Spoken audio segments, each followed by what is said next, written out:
Hello friend. तो एक state परीक्षा के लिए एक इम्पोर्टेंट सेट लेकर उपस्थित है। देखिए, ये प्रश्न आप लोग के एग्ज़ाम में आ सकता है, तो इसको आप लोग को पूरी अच्छी तरह से देखना है और इस वीडियो को भी शेयर कर देना है, ताकि ऐसा क्वेश्चन आप लोग ज़्यादा से ज़्यादा शेयर कीजिएगा ताकि सभी को इससे लाभ मिल सके। तो चलिए शुरू है आज का वीडियो। तो इसको कैसे क्वेश्चन को आंसर देना है आज आप लोग को इस वीडियो में बताया जाएगा, तो इसको आप लोग को पूरा जरूर देखना है। पहला क्वेश्चन है, एक अधिक संख्या वाली कक्षा में सबसे उपयोगी विधि कौन सा है। देखिए, एक अधिक जहाँ पर अधिक संख्या रहे उस कक्षा में सबसे अधिक उपयोगी विधि क्या होगा। वाद विवाद और विचार विमर्श, दलगत कार्य, व्याख्यान या स्व अध्ययन। तो सबसे अधिक कक्षा में जो छात्र छात्रा हो वहाँ पर व्याख्यान विधि जो है वो सबसे अधिक उपयोगी साबित होगा। छात्र छात्राओं को मिश्रित कक्षा में सहयोग उन्नत करने के लिए सबसे अच्छी विधि क्या है। देखिए, मिश्रित कक्षा यहाँ पर दिया हुआ है, यानी मान लीजिए कि दूसरा कक्षा है तो तीसरी कक्षा, चौथे कक्षा सभी को मिलाकर अधिक सहयोग करना है, तो उसमें कौन सा सबसे अच्छा विधि होगा। दलगत कार्य, व्याख्यान, प्रदर्शन या सम्मिश्रित। देखिए, जब एक से अधिक वर्ग के छात्र छात्रा को सहयोग करने की अच्छी विधि बताना हो तो वहाँ पर दलगत कार्य करना पड़ेगा। इनमें से कौन एक शिक्षण के त्रिध्रुवीय प्रक्रिया का केंद्र बिंदु नहीं है। त्रिध्रुवीय प्रक्रिया का केंद्र बिंदु इनमें से कौन नहीं है। तो इसमें से शिक्षण विधि जो है वो त्रिध्रुवीय प्रक्रिया का केंद्र बिंदु नहीं है। शिक्षण का लक्ष्य क्या होता है। शिक्षण का लक्ष्य क्या होता है। सूचना प्रदान करना, छात्रों को क्रिया में शामिल करना, ज्ञान अंतर्निष्ठ करना या व्यवहार में वांछित बदलाव लाना। देखिए, जब शिक्षण आप लोग पूरा कर लीजिएगा तो कोशिश कीजिएगा कि व्यवहार में वांछित बदलाव हम छात्रों के बीच ला दें। आगमन विधि है। आगमन विधि जो है विशिष्ट से सामान्य की ओर जाता है। आगमन विधि। सुकरात विधि है। सुकरात विधि क्या है। तो सुकरात विधि जो है प्रश्न उत्तर जो है वो सुकरात विधि कहा जाता है।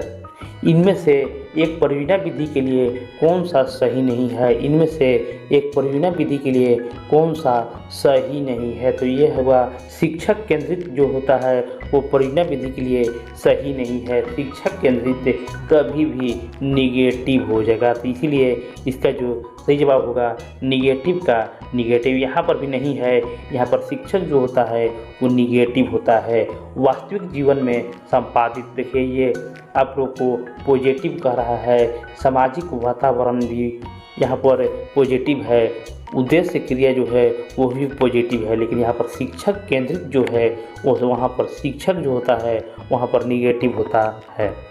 नाट्य या भूमिका निर्वाह अनुकूल है पढ़ाने के लिए। नाट्य या भूमिका निर्वाह अनुकूल है पढ़ाने के लिए। तो इसमें से इतिहास पुस्तक को नाटक या भूमिका निर्वाह के लिए पढ़ाने के लिए आवश्यक है। मनोज्ञात्मक क्रिया का उदाहरण क्या होता है। मनोज्ञात्मक क्रिया का उदाहरण है, तो मनोज्ञात्मक क्रिया का उदाहरण प्रयोगशाला होता है।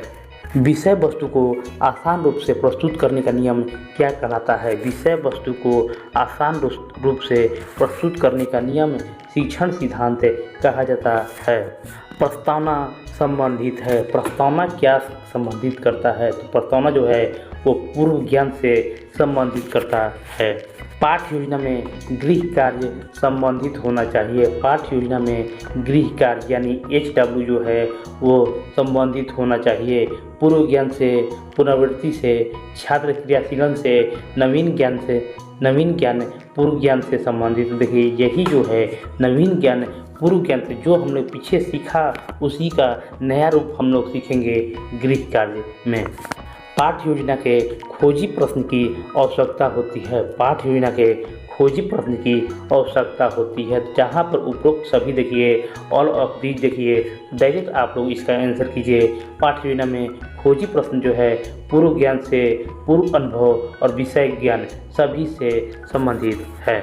विशिष्ट उद्देश्य का उपलब्धि सुनिश्चित करने हेतु उपयोग होता है। विशिष्ट उद्देश्य की उपलब्धि सुनिश्चित करने हेतु उपयोग होता है। तो इसका उत्तर होगा मूल्यांकन। मूल्यांकन जो होता है विशिष्ट उद्देश्य की उपलब्धि सुनिश्चित करने के लिए उपयोग किया जाता है। पाठ्य योजना में शिक्षण बिंदु का उल्लेख होता है। पाठ्य योजना में शिक्षण बिंदु का उल्लेख प्रथम पंक्ति में होता है।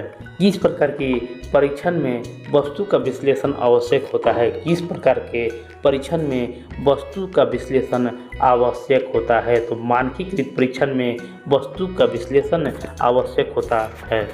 किस प्रकार के परीक्षण में छात्रों का प्रदर्शन की तुलना अन्य छात्रों से की जाती है? देखिए छात्रों के प्रदर्शन जो है अन्य छात्रों की तुलना में की जाती है। तो मानक संदर्भित परीक्षण में छात्रों का प्रदर्शन की तुलना अन्य छात्रों से की जाती है। नियोजित साक्षात्कार को कहा जाता है। नियोजित साक्षात्कार को क्या कहा जाता है? तो देखिए ये जो संरचनात्मक साक्षात्कार कहा जाता है। किस साक्षात्कार विधि में चर्चा एक विधि पर केंद्रित होता है? किस साक्षात्कार विधि में चर्चा एक विधि पर केंद्रित होता है? तो इसका उत्तर होगा केंद्रित साक्षात्कार में साक्षात्कार जो है वो चर्चा विधि पर केंद्रित होती है। आइटम विश्लेषण आमतौर पर यह पता लगाने के लिए केंद्रित होता है। तो इसका जवाब आप हमारे कमेंट बॉक्स में दे सकते हैं कि आम विश्लेषण आमतौर पर यह पता लगाने के लिए केंद्रित होता है ध्यान भटकाने वाले प्रभावशीलता, सुविधा सूचकांक, भेदभाव या उपरोक्त सभी। इसका जवाब आप हमारे कमेंट बॉक्स में जरूर दीजिएगा क्योंकि इसका ट्रिक मैंने आप लोग को बता दिया है।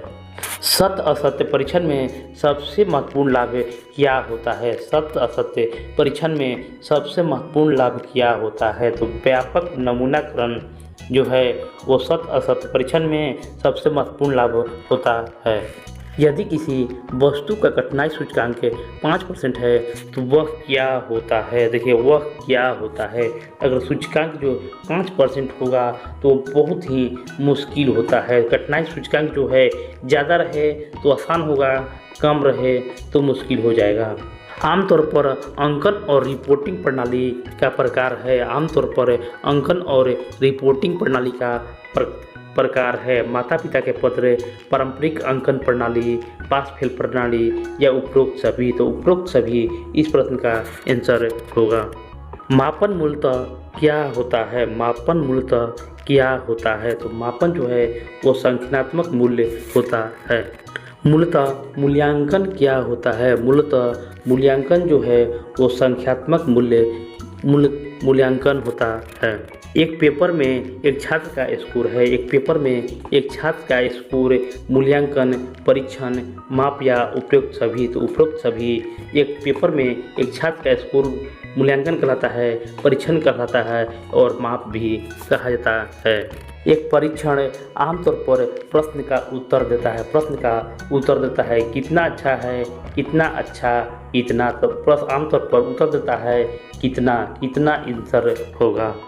कि कौन सा मूल्यांकन का उपयोग सीखने की प्रक्रिया को निगरानी के लिए किया जाता है? सीखने की प्रक्रिया को निगरानी के लिए किया जाता है। तो निगरानी के लिए ऑप्शन बी रचनात्मक मूल्यांकन निगरानी के लिए किया जाता है। देखिए इसमें एक ट्रिक है, यदि उपरोक्त सभी अगर 4 में रहे या 5 में रहेगा तो मिलेगा ही मिलेगा। 4 या 5 में उपरोक्त सभी आप लोग को मिलना ही मिलना है। उसमें एक छोड़कर सभी में उपरोक्त सभी कर देना है। तो देखिए इसमें जो है ऑप्शन बी रचनात्मक मूल्यांकन होगा। तो क्वेश्चन को आपको पढ़ लेना है, उसी के हिसाब से आंसर देना है। दृष्टिकोण माप के लिए किस पैमाने का उपयोग किया जाता है? दृष्टिकोण माप के लिए किस पैमाने का उपयोग किया जाता है? तो लिकर्ट स्केल जो है वो दृष्टिकोण माप के लिए पैमाने का उपयोग किया जाता है। और इस वीडियो का लास्ट प्रश्न है, योग्यता परीक्षण का उपयोग यह मापने के लिए किया जाता है। योग्यता परीक्षण का उपयोग क्या मापने के लिए किया जाता है? तो संभावित क्षमता मापने के लिए योग्यता परीक्षण का उपयोग किया जाता है। तो फ्रेंड इस वीडियो को भी आप लोग को लाइक करना है, शेयर करना है और चैनल को भी सब्सक्राइब कर लेना है। मिलते हैं नेक्स्ट वीडियो में। धन्यवाद।